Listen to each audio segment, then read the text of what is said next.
Merci, Monsieur le Président. Monsieur le Ministre, Madame la Présidente de la Commission des lois, Madame la rapporteure, mes chers collègues.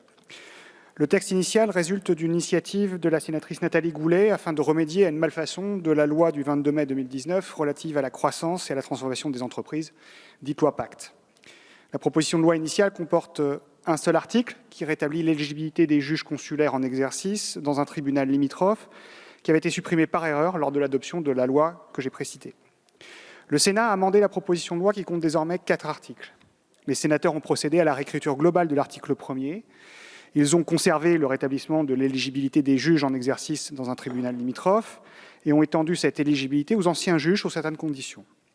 Ils ont aussi et surtout rétabli l'inéligibilité des personnes condamnées pénalement pour des agissements contraires à l'honneur, à la probité ou aux bonnes mœurs, frappées d'une peine complémentaire d'interdiction professionnelle ou sanctionnées civilement au titre des législations étrangères relatives à l'insolvabilité des entreprises, équivalentes à la législation française.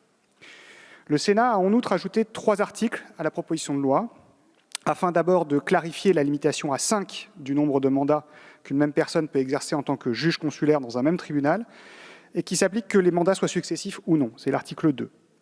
Ensuite, d'ajuster la composition du corps électoral des juges consulaires en imposant aux anciens juges, pour être électeurs, d'avoir exercé leurs fonctions pendant au moins 6 ans, et de ne pas avoir été déclarés démissionnaires et de ne pas avoir été frappés d'inéligibilité. C'est l'article 3.